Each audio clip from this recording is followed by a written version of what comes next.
Hey man, it's JBsiah. We back with another video. Y'all already know what it is. Y'all already know what to do. But today we gonna be talking about, bro, this rapper, bro, he robbed and killed his own fans, bro, at a meet and greet. Like, bro, what is you doing? How is you robbing and killing your own fans, people that support you? But hey, bro, y'all like, comment, subscribe, tap into my color brand, JungleBredClothing, road to 1,000 subscribers. Let's hop right into the video. 40 Spaz been coming up as one of the hottest underground rappers in Atlanta, even though he's locked up on some crazy charges. From beefing with Playboy Cardi to allegedly robbing his own fans at gunpoint, today we're breaking down his whole story. Like, bro, what? Spaz been popping off in the rap game, but he's been locked up for a couple of years after he allegedly robbed some fans. According to the police report, he was a bit goofy. On Instagram and told anyone in the Winter area to hit him up if they wanted to kick it. Two fans saw the post and hit Glock up, and he told him to meet him at a local gas station. When the fans pulled up, Glock and another dude were sitting on the curb outside. Glock and his homie got into the back seat of the whip, and that's when Glock allegedly pulled out a gun and pointed it at one of the fans' heads. While Glock had a strap on one of them, his homie pulled out a gun too and pointed at the other fan. While Glock told him to fan, it's not even an op. It's not even. It's a fan, gang. You're robbing a fan. The people who put money in your pocket, $200 in cash. Bro, you niggas be broke. B-R-O-K-E. Didn't actually see anything happen, but they still booked Glock for the robbery though, and it turns out that he was already out on bond and on house arrest for another case.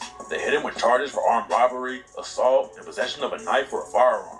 And Glock's been locked up ever since. But there actually might be more to the story though. According to rumors, the dudes who made the police report against Glock 40 Spaz weren't actually fans. They were allegedly dealers that tried to rob Glock. And when the situation went left for them, they decided to switch up their story and tell the cops they were robbed. Whoa, nah, bro. It's no way, bro. You get robbed and go tell 12 and you selling drugs? Bro, what? I've never heard of that before. A lot of people think there's no way he was out there robbing fans for a couple $100, especially because he was already on house arrest and wouldn't want to pick up another charge. Even if Glock didn't rob some innocent fans though, he's been in and out of jail for a long time. Glock got active in the streets early, and when he was a kid, he started getting locked up in juvenile. Back in the day, Glock 40 Spaz repped a gang called 4CH, aka Four Corner Hustler. 4CH started in Chicago, but ended up spreading all over the country. And Glock shouted out the set on tracks like Round Here when he rapped, "Slit my throat before I talk to the Jakes." 4CH dropping rapes. Ain't no pocket watching, cause we get too much cake.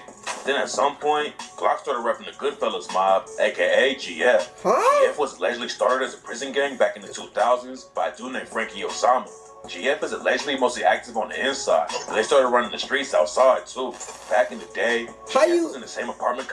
How do you switch gangs? I didn't know you could do that. When did they start doing that? Like, bro, what? Y'all let me know if I'm tripping.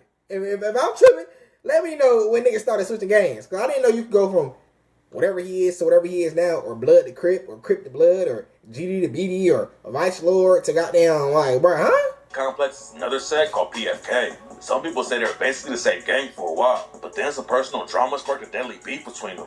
According to rumors, it all started when the high-ranking dude from GF named Capo Noob started hooking up with the baby mama of a dude named Lil Marlo. Marlo was Lil Baby's best friend, and is the one who convinced Lil Baby to start rapping back in the day. Marlo was allegedly affiliated with PFK, and rumors say he put a hit out on Capo Noob for hooking up with his baby mama. Bro, what? Bro, you niggas be tender by some pussy, bro. And rumors said GF took him out for getting Capo Noob murdered. Glock 40 Spaz allegedly started repping GF after he went to prison for the first time.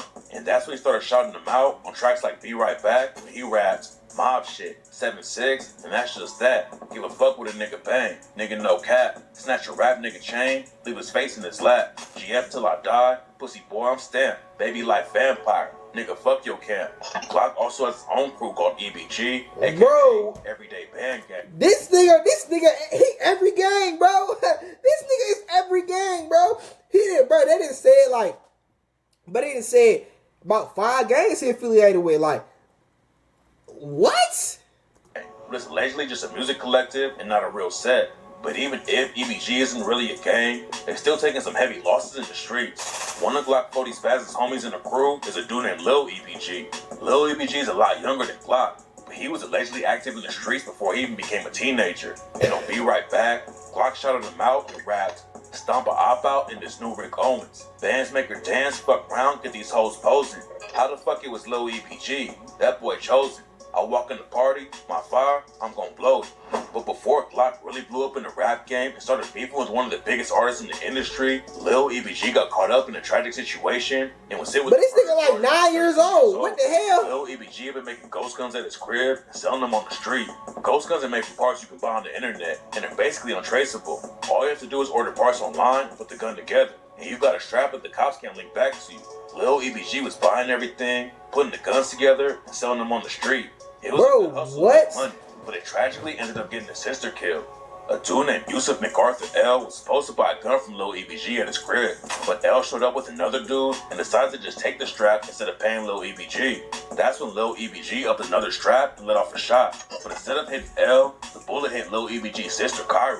Kyra's family put her in the car and rushed over to a gas station and started screaming for help. Bro, I'm so confused right now, bro. It was tragically too late. Kyra had been hit in the chest and already lost too much blood, and she was pronounced dead at just 14 years old. Damn. Lil EBG and L were murder charges, and it turns out there was even more tragedy going down behind the scenes. Before Lil EBG accidentally killed his sister, his dad caught a 22-year. Bro, what You come here. Y'all listen to me.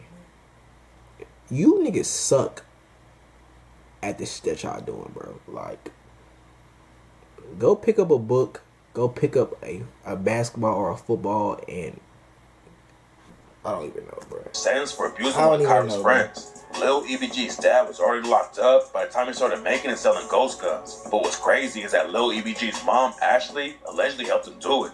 Ashley's been getting locked up since she was a teenager. She caught her first case back in '97 and was convicted of attempted armed robbery, assault, and theft. Then after Kyra died, the cops charged her for cruelty to children, possession of a controlled substance, making false statements, and possession of a firearm by a convicted felon. Helping your 13-year-old son sell guns is wild. That shit crazy, bro. What the hell? And said, your criminal history is being considered. I think you can intimidate your son, and wouldn't let her out. Lil EBG getting locked up was a big loss for Glock 40 Spaz. But just a few months later, bro, the nigga like 13, bro. Sparked a huge beef that put him in the spotlight. Glock had been dropping music since 2018. A lot of his early projects ran up good numbers, but he never had a big hit that pushed him into the mainstream. After he got out of prison in March 2022, Glock dropped a video for the song Two Love to the Mob that started getting him a buzz. Glock followed up with the song I Choose Violence, which blew up and now has over 4 million views. In May 2022, he dropped a project called Spaz and B, but a lot of people didn't even realize he dissed one of the biggest artists in the game, Playboi Carti. On the track Bond Don't Matter, Glock raps, my bitch so bad, she look like a Barbie, Playboy bunny, fuck Playboi Carti, and fuck that nigga, you know I'm a real vamp, we don't be fake vamp, niggas be weird out the womb. But then just a couple months later, Glock 40 Spaz posted a DM he got from Opium's creative director. Opium is a label that Playboi Carti started back in 2019. After Glock posted about the label, rumors were going around he's about to sign with them. But then Glock caught the robbery charges and went to jail. While Glock was locked up, nigga, he's not finna sign with a nigga he just dissed. Like, what? That don't even make sense. Sparked the rumors about Glock signing and wrote, "You say anything." Then, a couple months later, news broke that Glock had officially signed with Columbia Records, even though he was locked up. Fans thought Glock signing with Opium would have been a huge win, but a lot of them don't know there's real street beef going down behind the scenes, and Glock was never gonna sign with Carti. Like, when bro, Carti what? blew up, he was never acting like a street rapper, but he's got heavy ties to a blood set in Atlanta called Backstreet Homicide. It's not clear if Carti was ever active in the trenches, but he got wrapped up with Homicide's beef with a gang called Front Street Henchmen and a rapper from there named Ola Run. Everything allegedly started when Ola Run started beefing with a dude named Big Bang. Big Bang is a legend in Atlanta and runs a label called Duct Tape Entertainment. Big Bang has ties to some of the biggest stars in the city, and he's the reason Lil Marlo and Lil Baby started rapping. Big Bang. That's the nigga who played goddamn Bro, ain't that dude from ATL, bro? Hey, baby boy, I've been looking for you. Where my money at? Here come little big brother. He was also cool with Homicide, and that's where the issues with Ola Run started. Big Bank allegedly got pressed because Ola Run signed to CMG instead of Duct Tape Entertainment. According to rumors, Ola Run's dad is the one who convinced him to sign with CMG, and his dad is also an OG from the Front Street Henchmen. Ola Run started dissing Big Bank. Like on the track My Father, he raps, "Pussy nigga, you ain't it. Heard you got Big Bank, turn him to a lick. How the fuck you a dope boy if you ain't sold shit?" Moved to the 3, got ran out to 6. Ola and Big Bank started taking shots back and forth on social media, and Ola started dissing Banks' artist, Problem Child, too. Then in 2020, a homicide member named Sosa was shot and killed, and Ola's homie 24 Left Eye clowned him on Instagram. That's when the beef really picked up, and rumors say that a dude from Homicide and Lil 1 DTE clapped back and shot 24 Left Eye twice for clowning Sosa's death. Sosa and Cardi were tight. There was a big loss for Homicide. I seen that video. So when Cardi dropped his album Whole Lotta Red a couple months later, he dissed Ola Run. The song Stop Breathing is a diss track about Ola Run. In the beginning of the verse, Cardi talks about Sosa's death and his connections to Homicide, rapping, "Ever since my brother died, I've been thinking about Homicide." Later on in the verse, Cardi also disses the henchman, rapping, "On the way to Front Street, who say we ain't outside? Smoking on the henchman, got a nigga fried. I'm hanging with the power rules, hanging with the fives. I got mob ties, I got fucking mob ties." Then Cardi took a direct shot at Ola Run, rapping, "I got niggas in chain gang on my side. I had the nigga shank Ola for a pot." Damn. Ola Run was locked up at the time, so Cardi was claiming that he got his homie to shank Ola for a pie, which could either mean an actual pie or a kilo of coke. Cardi even made a reference to Gucci Mane cutting ties with Ola Run later in the song, rapping, "I'm too shiesty. I ain't got no OG."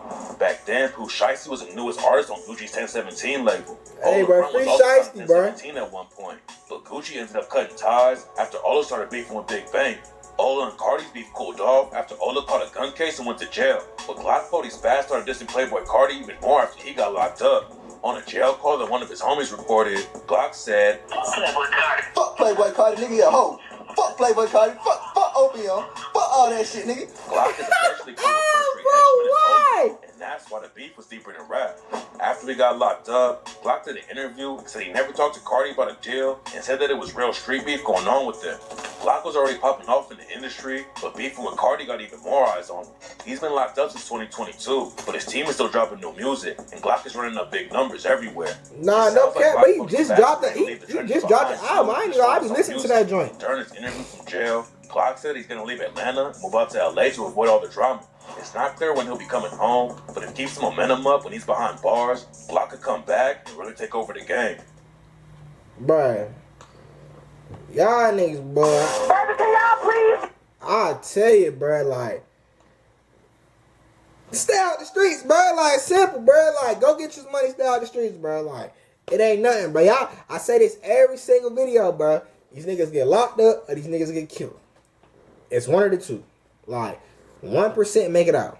And then that 1% still got to look over their shoulder every day. But hey, bruh, if y'all got to the end of the video, I appreciate y'all. Like, comment, subscribe, roll to 1,000 subscribers. Other than that, JBsiah, we out.